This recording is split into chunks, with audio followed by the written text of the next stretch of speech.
Welcome, everyone, to the Lake Lewis Jr. Show. Appreciate you joining me. As always, we're going to get into a lot of things today, talking about the Washington Commanders. It's the offseason, and we're, 2 weeks away from going to Indianapolis, going to the Combine, something I look forward to every year. So we'll be talking about what are the Commanders' needs. Obviously, this was a football team that made it to the NFC Championship game, surprisingly.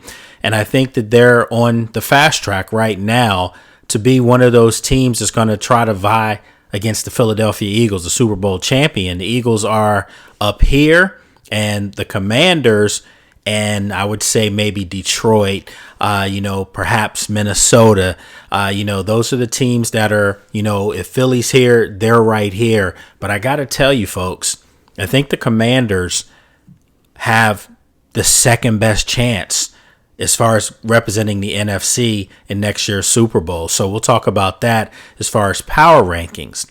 We'll also talk about rumors, things that we're hearing right now going on with this football team. And it's all hearsay at this point right now. We all know that this is a team that has a lot of things that they're going to have to address in the offseason. So we'll talk about all of those things. And then I got to ask the question, is the fan base back? Is the Washington Commanders fan base back to where I think everyone's, gotten over the fact that the name is here to stay, at least for the foreseeable future? But I think with all the feel-good things that are going on right now, perhaps even a stadium announcement or location, I would say maybe before the season starts. There's so many good things, positive things going on right now. So we'll talk about those four things on the show today. Before we get into that, if you want to subscribe to the show, you can see if you're watching this on YouTube right now, you see that red button down there. If you haven't done so, hit that button, subscribe to the Lake Lewis Jr. Show here on YouTube. If you want to subscribe to it via all the major audio carriers, it's on there: Apple, Spotify, iHeartRadio, Pandora, Spreaker, you name it, it's on there. And you can see that on the screen as well. So new look screen for you. Try to make it a little interesting for everybody out there. So let's get right into it. When you saw the Commanders lose that game to the Philadelphia Eagles in the NFC Championship game, I think a lot of people would walk away saying, man, they're so far away from this football team they just lost to that they have no hope. I didn't leave Philadelphia. I didn't leave the link that day thinking that the Commanders are so far away.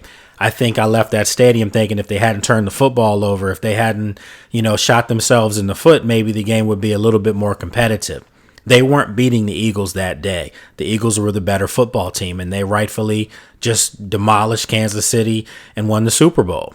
So I think that if you're Washington, you had the best of both worlds, because you exceeded everyone's expectations by getting to the NFC Championship. The way you got to the NFC Championship was a surprise as far as winning on the road in Tampa against the Buccaneers and then beating Detroit in Detroit. So winning those two playoff games on the road to get to Philadelphia was almost a monstrous task that they accomplished in the first place.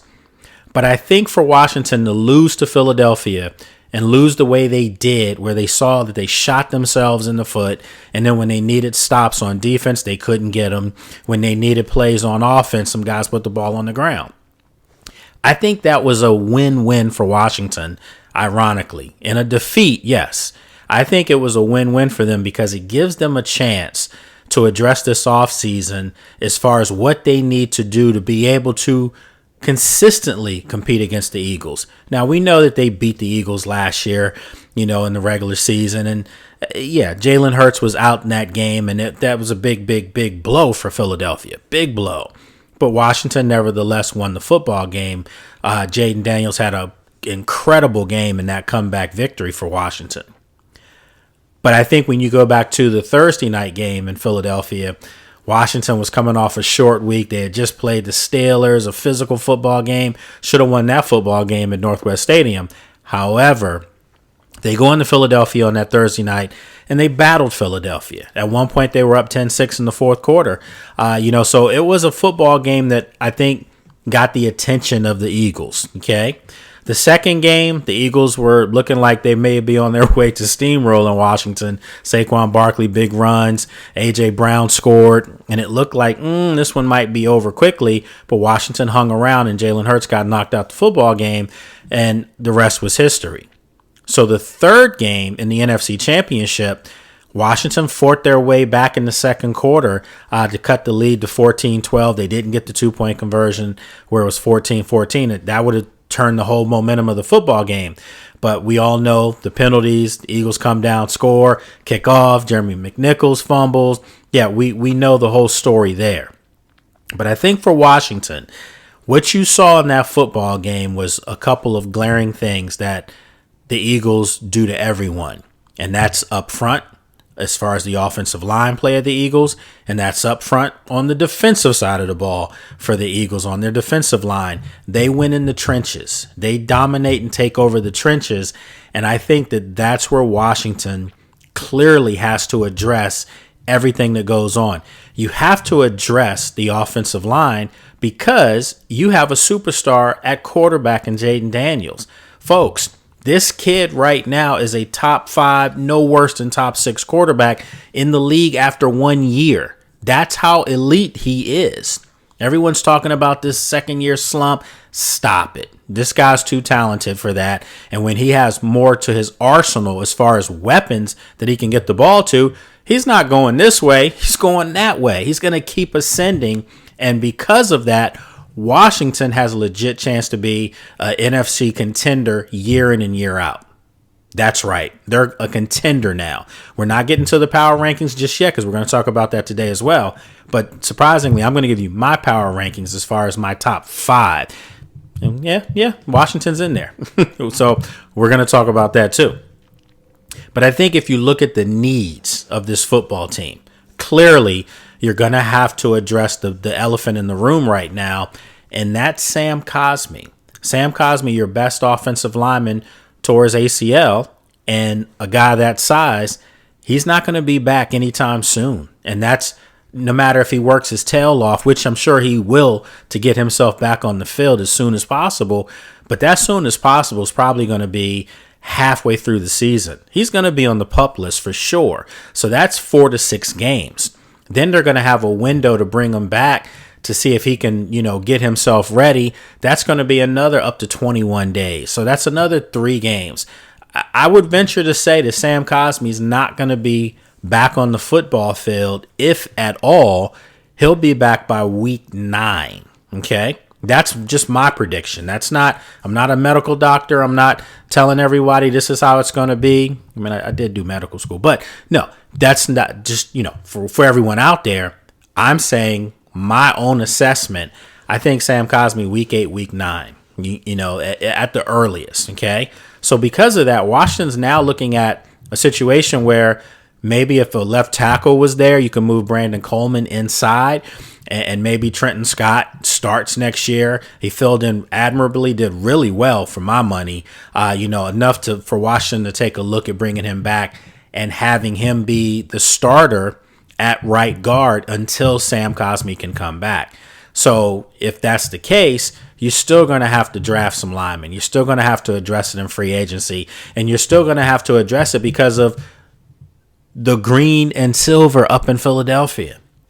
Those guys, that front 4, look at what they did to Kansas City in the Super Bowl. They didn't blitz. They just came at you with 4 guys up front. So if you're Washington, you have to combat the Eagles' defensive line. So you're going to have to address your offensive line. So to me, yeah, there's holes everywhere on every team. But for Washington, there's several. There's a corner you may need to get. There's linebackers you may need to get. You're going to need to get some edge rushers. You're going to need to possibly get another tackle. So there's other things that have to be done on the defensive side of the ball. On the offense, we just talked about the offensive line, but you're probably going to need another running back, another home run threat at running back. You're going to need more receivers to go along with Terry McLaurin for Jaden Daniels to really be able to stretch the field and open it up. You may have to go another tight end because Zach Ertz is a year older, and I'm not sure at this point right now as far as the other tight ends in the room, the John Bates of the world, the Ben Sinnets of the world, if they're ready to step up to be primetime in case Zach Ertz isn't there. So those are a lot of different things for Washington. The only two things that that this football team does not need to address in any way, shape, or form is they have their starting quarterback, their franchise quarterback, and they also have a playmaker at wide receiver in Terry McLaurin, who has ascended in my book to a top 5 wide receiver in the NFL. Honestly, he's probably at 4 or 5 right now, and he still has a chance to even go up higher because he's going to have more help next year, and teams won't be able to double team him and play, a safety over top of him. They're not going to be able to chip him off the line. He's going to be able to run free and make even more plays for this offense. So there's things that have to be addressed. Offensive line, as we said. If I'm Washington, I think the second thing that I'm really, really taking a good hard look at is we know free agency wise, we know that, they're going to have a lot of cap money to go after some guys. We know that Myles Garrett is in play as far as a potential trade, maybe even a Max Crosby. I've predicted that I think they're going to walk away with both those guys. Call me crazy. Hell, I've been called crazy every day of my life, so don't worry. I still think that Washington's in play for both those bookend tackles, defensive ends that I think will put pressure on opposing teams' offensive tackles and quarterbacks. So for me, I think that the defensive line and the offensive line have to be the first two things you take a look at if you're Washington, whether it's free agency, whether it's trade, whether it's the draft. Then, of course, the skill set guys. You're going to need more receivers for Jaden. That's something that you can do in the draft because there are a lot of really good wide receivers coming out this year. And then also free agency. I don't think you have to break the bank, though. I'm not a big proponent of spending a whole lot of money on free agent wide receivers when you already have a dynamic one in the building already. Yeah, he's going to be getting a year older. He's still not an old guy by any means, but he's still going to be a year older, and you're going to have to start having other guys in play to keep building with Jaden. So I think that Washington understands this. The beauty of it is that Adam Peters is a hell of a talent evaluator, and he's a guy that understands what this football team needs. Last year when he came in, when Josh Harris hired him, Adam Peters' first line of duty was to get a coach. So he goes out, interviews different guys, settles with, as far as who he wanted all along, and that was Dan Quinn. Dan Quinn, to my opinion, should have been coach of the year this year. I'm not sure what they were looking at, but Kevin O'Connell, that's my dude too, wanted him to be here in Washington when Ron Rivera was here.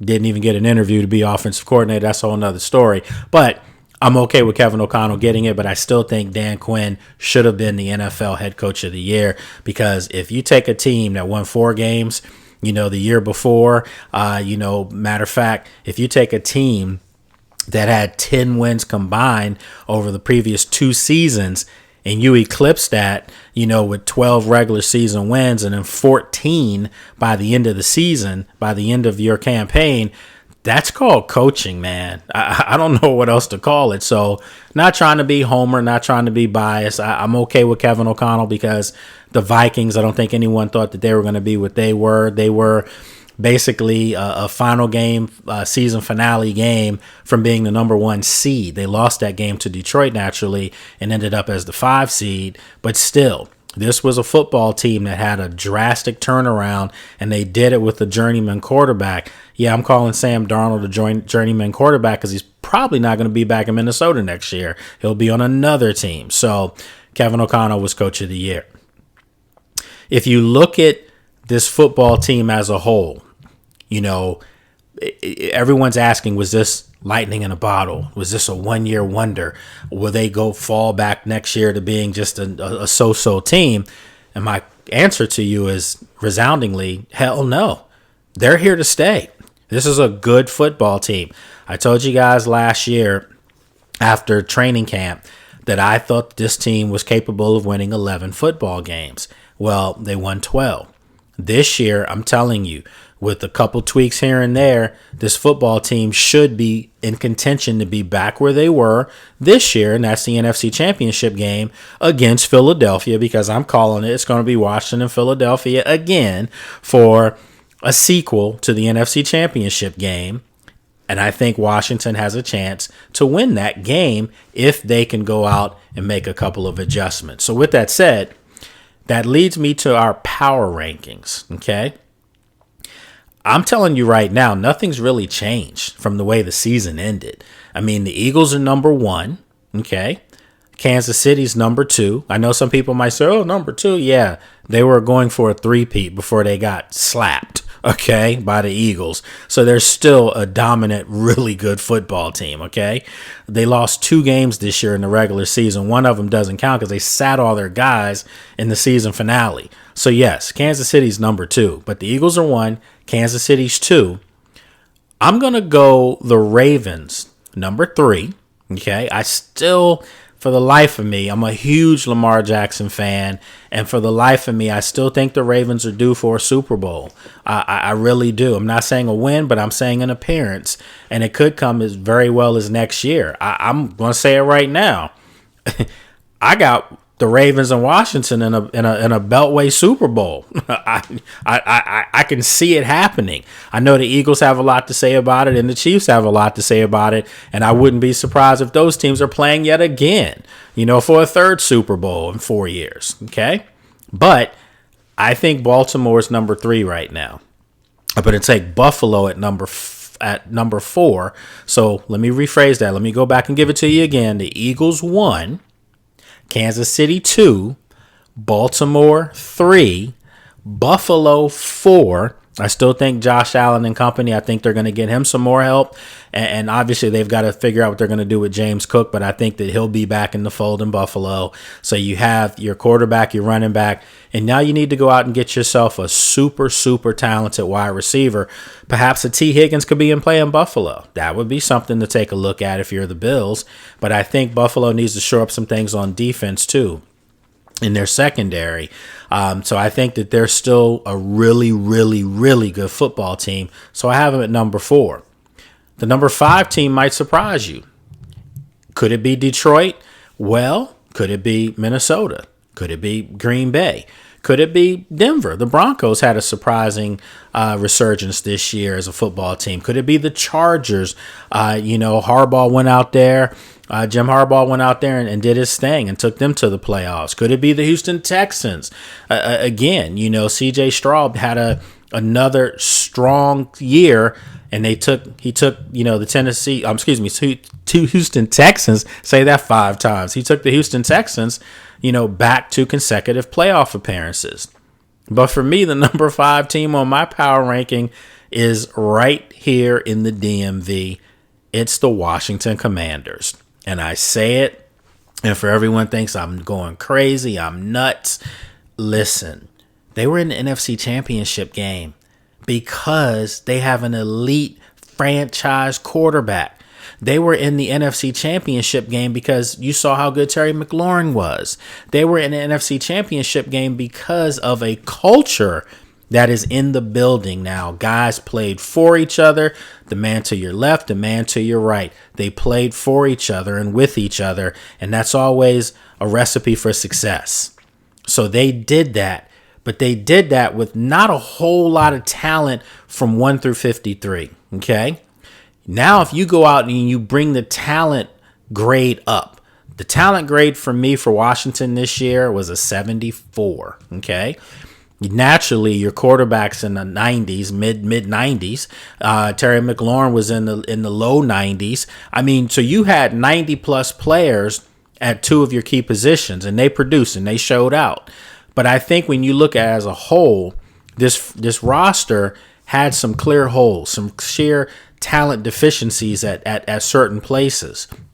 And I'm not knocking these guys and saying they're not really good pro players. I'm just saying when you compare their roster to the Eagles, you understand what I mean. The Eagles' talent grade was a 95 on the season. Literally broke down film, looked at every player. A 95 for the Eagles, a 74 for Washington. It just happened to be that Washington's quarterback's 92 grade for me, made this team so much better. It just so happened to me. I'm sorry. Jaden Daniels' grade was a 94. Terry McLaurin's grade was a 92. Okay, so those 2 guys, 90 plus. help bring some things to light. Okay.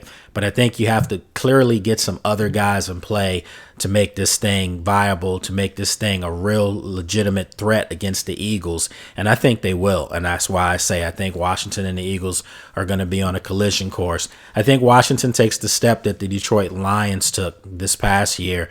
Remember, 2 years ago, the Lions lose to the San Francisco 49ers, out in San Bernardino. They lose to them in the NFC Championship game. And as opposed to hanging their heads and feeling sorry for themselves and missing out on an opportunity, the following season, which was this past season, that team ran roughshod through everyone. Naturally, they hit a buzzsaw on Washington in the playoffs, and those injuries and everything caught up to them, and Washington took it to them in their own building at Ford Field. So for me, I think Washington does what Detroit did. They're going to take another step going upward. And now I think the Commanders are a legitimate threat to be battling the Eagles for years to come for NFC supremacy. Okay. So this leads me now to my final thing, because we talked about Commanders' needs, the latest rumors. We talked about Deebo Samuels. People keep talking about Deebo Samuels. Is he in play for this football team? And I'm sure he is, because Adam Peters has history with him. And I think if you don't have to break the bank for Deebo Samuels, you do it. Why not? I don't think that's a problem. I think he'll fit in quite well with the culture in the locker room, and he'll understand his role. He'll understand that Terry's the guy. But I think for Washington, there's a lot of guys that they can take a look at. Cooper Kupp's another name that'll come up. T. Higgins is a guy that some fans want them to go ahead and do what they have to do to go get. So there's opportunities and rumors that are going to be out there that we're going to be hearing names quite a bit. We talked about Myles Garrett, Max Crosby. Again, these are all rumors right now. These are all things that other teams are probably saying the same thing.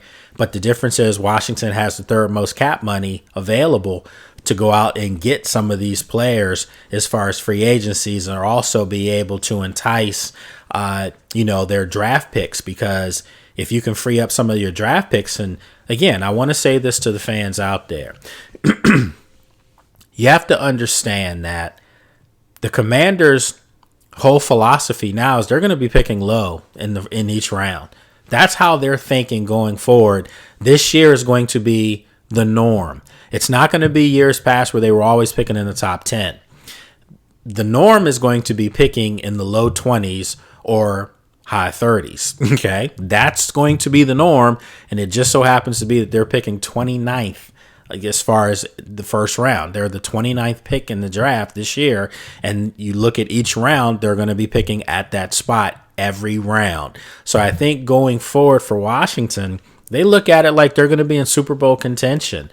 So they're always going to be picking late in the rounds. So to me, that means that those picks are now expendable. Those picks are picks that you can put in trade packages, because let's face it, if you can, use this year's first rounder and next year's first rounder to walk away with a Myles Garrett, you have to do that. You have to. Generational defensive player, was 2 years ago Defensive Player of the Year. Last year was runner-up to Defensive Player of the Year. He's turning 30, so he's not an old man by any means, and he wants to win, and he wants to be a guy that puts a team over the hump, and that's Washington. I think he would be the perfect fit for the Commanders on that defensive line, and they need that when you're going up against a Jalen Hurts, a Dak Prescott. Who's to say it's going to be Cam Ward in New York this year as far as their draft pick, or Shedeur Sanders? The bottom line is you need guys that are going to get after the opposing team's quarterback, and I think for a guy like Myles Garrett or Max Crosby, those draft picks become expendable to be able to get those guys in the building. Has the fan base come back? I can tell you, everywhere I've gone since the NFC Championship game, I see people in Washington Commanders gear. Some still wear Redskins gear, but for the most part, I see people in burgundy and gold, and it's a lot, and it's caught my eye. It's more so than in years past, naturally. So again, do you think the fan base is back? Let me know. I always tell everyone you can reach out to me. You can DM me on social media at Lake Lewis Jr. By the way, fan day, it's coming up, folks. That's right. It's coming up on Friday of this week, and I have some people that have reached out, and yes, I did get that. I will be getting back in touch with you, but let's do it up again, my friends, on Friday of this week. Let's have another fan day here on the Lake Lewis Jr. Show. DM me, let me know if you're interested. And I don't care if we have a mosaic on the screen. If we have 20 people, 25 people, we're going to get it in. So let me know who wants to come on, and we'll talk about the Commanders. We'll talk some NFL football as well. Talk about what you'd like to see this team do to be able to close the gap with the Philadelphia Eagles. Personally, I think the fan base is back. I think more people now have gotten to a point where, yeah, it sucks about the name. I'll be even say it myself. I miss the Redskins. I miss the name, miss the logo because it was iconic. But, in today's world, things change and you have to adapt.